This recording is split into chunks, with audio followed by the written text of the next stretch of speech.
bienvenue à cette nouvelle vidéo. C'est notre deuxième vidéo sur notre correction de notre exercice par rapport à notre formation sur Excel basique. On a dit que cet exercice concernait essentiellement la création d'une petite application de gestion de stock, quelque chose de vraiment très basique et assez important aussi. Donc, il y a à noter que avec notre formation Excel avancée, nous aurons une gestion de stock un peu plus poussée, plus évoluée, et avec beaucoup de possibilités et de méthodes que nous allons aussi utiliser. Donc, ensuite, nous aurons une autre gestion de stock, une troisième, pour notre formation en Excel SPA. Là, il y aura vraiment des formules évoluées avec des analyses assez poussées. Donc ici, on a quelque chose de vraiment standard. Pour tous ceux qui débutent en Excel et qui ont suivi cette formation ou alors qui veulent suivre cette formation, cet exercice est pratiquement adapté à votre besoin parce que ici, vous pourriez pratiquement faire des choses énormes en fait. Donc là, notre exercice consistait essentiellement à faire une gestion de stock assez simple, rien de très complexe. Donc là, on avait une page qui aura nos produits, on aura une autre page qui aura nos transactions. Ensuite, on aura une page là, une feuille qui aura les observations, c'est-à-dire l'analyse par rapport à notre tableau des produits et notre tableau des transactions.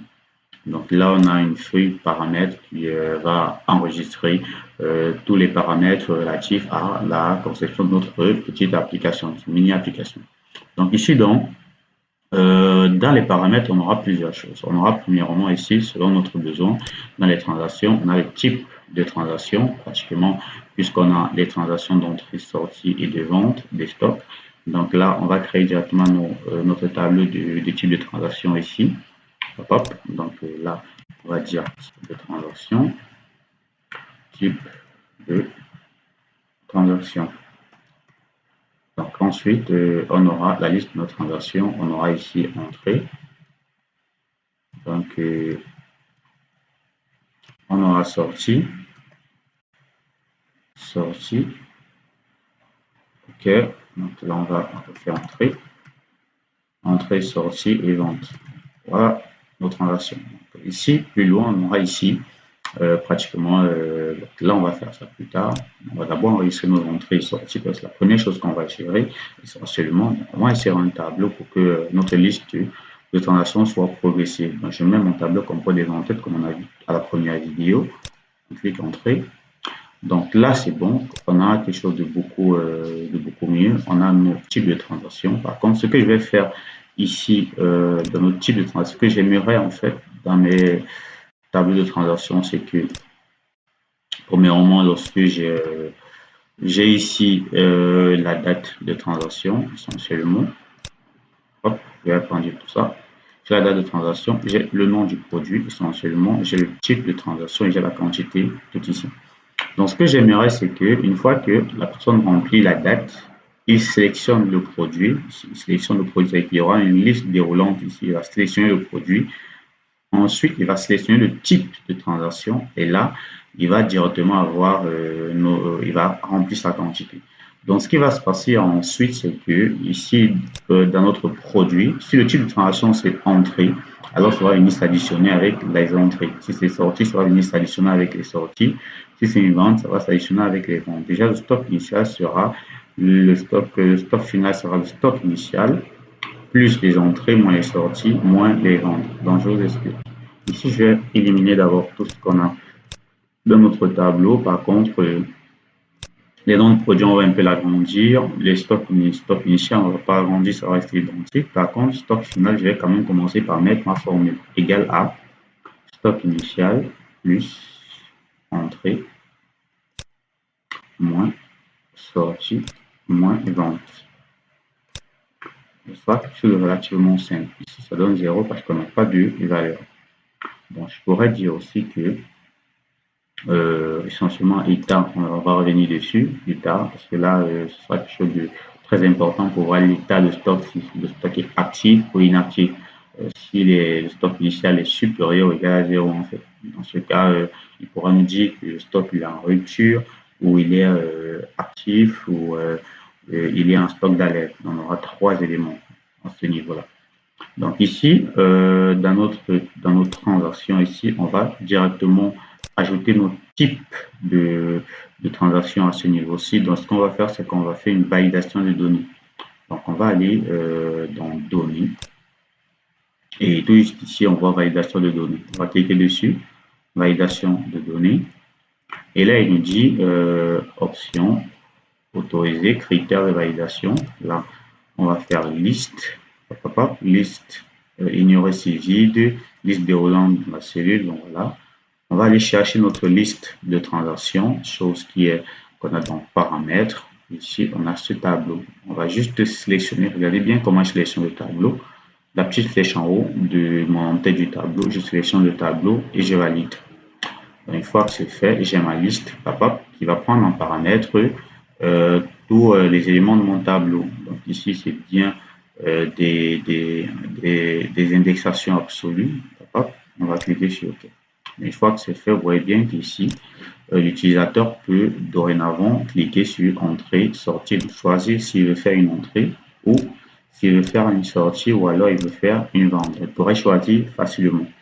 Essentiellement, nos produits, on aimerait aussi avoir une liste pour nos produits. Essentiellement parce que ici, si j'enregistre quelques produits, par exemple, j'ai cahier, par exemple, ce que j'avais tout à l'heure. Donc là, j'ai enregistré mon deuxième produit. J'ai par exemple le bic, donc j'ai les bics. Donc ensuite, j'aurai par exemple les crayons, bien ça. Ensuite, j'aurai par exemple les livres. Une bibliothèque, disons que c'est une bibliothèque. Donc ici, j'ai pratiquement 4 produits. Voilà, 4 produits. Donc, je vais quand même mettre le stock initial de ces produits. Ici, on a un stock initial de 20. Tout en bas, on a un stock initial de 30. Donc là, on a un stock initial de 10. Et puis là, on a un stock initial de 15. Donc, relativement, je voudrais que ici, dans mes transactions, la personne puisse pouvoir sélectionner aussi de même que le type de transaction et puis pouvoir sélectionner le produit concernant la transaction. Essentiellement, on va faire ça directement. Donc, validation de données, encore une fois de plus, dans le menu données. Donc, on va cliquer sur validation de données, même processus, liste. Donc là, on va aller récupérer notre liste de données. Donc ici, on a les noms de produits ici qu'on va prendre. Là, on va ressortir.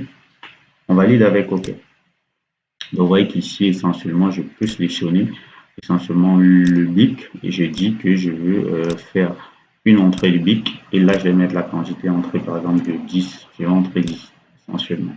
Donc là je mets essentiellement la date je vais mettre par exemple une formule pour récupérer la date et l'heure maintenant par exemple. Hop, qui me récupère la date et l'heure, je valide ça et là j'ai la date et l'heure que j'ai fait la transaction. Par contre, si je pars à une seconde transaction, vous allez voir ce qui se passe ici. J'ai bel et bien cette partie-ci. Donc là, c'est tout un problème parce que le type de données ici, c'est pas en date. Donc, ce que je vais faire, par contre, je vais sélectionner cette colonne. Je vais dire que à ce niveau, j'aimerais bien avoir une date. Donc, j'aimerais bien avoir une date courte. Voilà, date courte à ce niveau. J'aimerais bien avoir une date courte. Donc, je pourrais bien aussi me dire que je vais prendre date et heure. Hop, c'est où je cherche là. Hop, ici j'ai date langue, ici j'ai heure. Moi, je vais voir la date et l'heure. Donc là, je vais chercher quelque chose qui me propose la date et l'heure, comme ceci. Je vais valider ça. Donc là, j'ai bien essentiellement ma date et l'heure à 4 heures. Voilà, c'est bon. Donc là, j'ai enregistré une nouvelle transaction et là, je choisis le produit concerné. Je vais peut-être prendre crayon et ici, je vais mettre, je vais sortir les crayons. Je vais sortir par exemple 5 crayons. Donc voilà, c'est fait.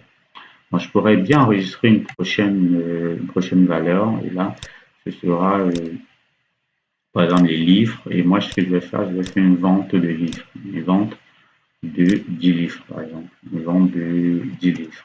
Hop, c'est bon. Donc, vous voyez que là, j'enregistre facilement mes données parce que je les récupère directement. Donc, ce que je pourrais aussi faire, c'est que je vais centrer toutes mes données. Comme ça, j'ai quelque chose de beaucoup mieux. Hop, je centre toutes mes données. Hop, c'est bon. Et là aussi, je vais centrer toutes mes données. Hop, je centre mes données. essentiellement.